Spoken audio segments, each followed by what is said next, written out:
संगमेश्वर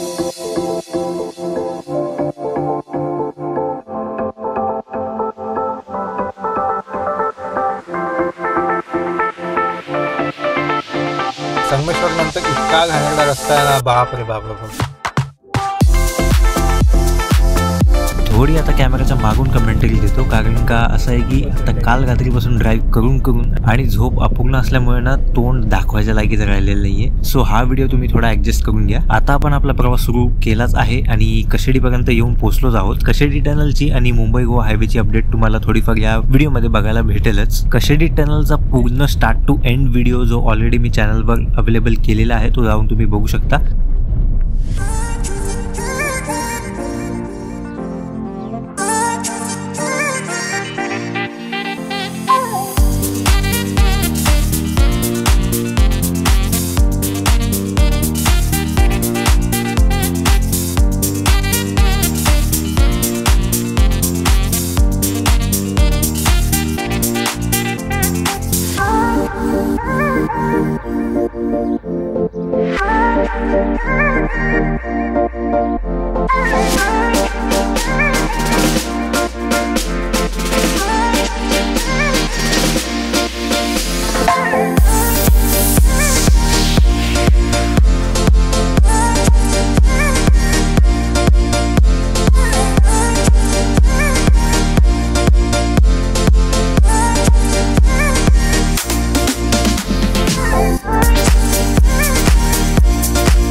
सो आता आपण पोहोचलो आहोत परशुराम घाटात आणि आपण जात आहोत परशुराम मंदिरात. सो चला तेही तुम्हाला थोडक्यात दाखवतो.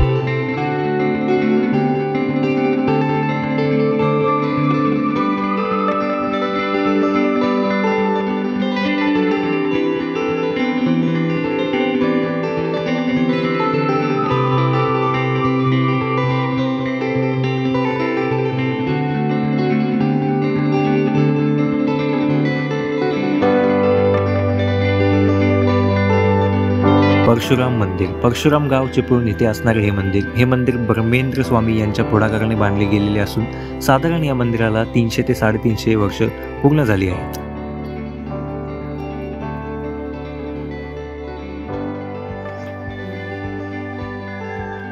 भगवान परशुराम यांनी समुद्रात 2 बाण मारून या कोकण भूमीची निर्मिती केली असून समुद्राला सीमा टाकून दिलेली आहे.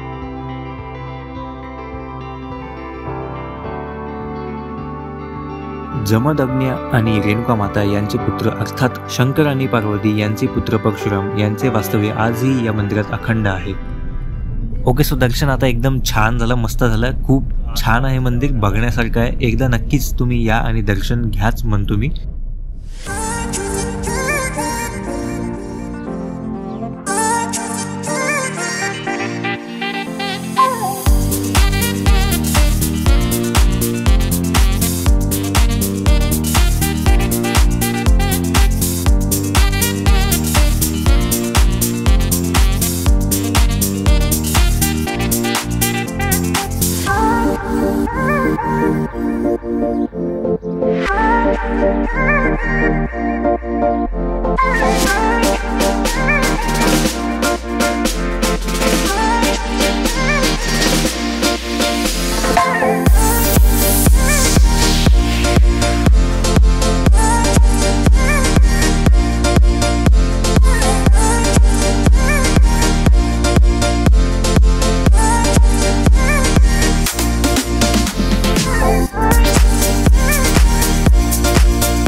ओके, सो आपण संगमेश्वरला पोहोचलो आहोत आणि इथून पुढे आता रोड कसे आहेत ते एवढी काय आयडिया नाही आहे, बट बघूया कसे चांगले आहेत की वाईट आहेत ते तुम्हाला यापुढे शॉर्ट्समध्ये दिसेलच.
चिपळूण ते रत्नागिरीपर्यंतचा रस्ता अर्धा चांगला होता, अर्धा खराब होता. म्हणजे संगमेश्वर नंतर इतका घाणेरडा रस्ता आहे ना, बाप रे बाप बाप, म्हणजे वैताग आला लिटरली. आणि मी काय रेकॉर्डही केलेलं नाही आहे. आणि आता डायरेक्ट आम्ही पोचलो आहोत रत्नागिरीमध्ये आमंत्रणमध्ये.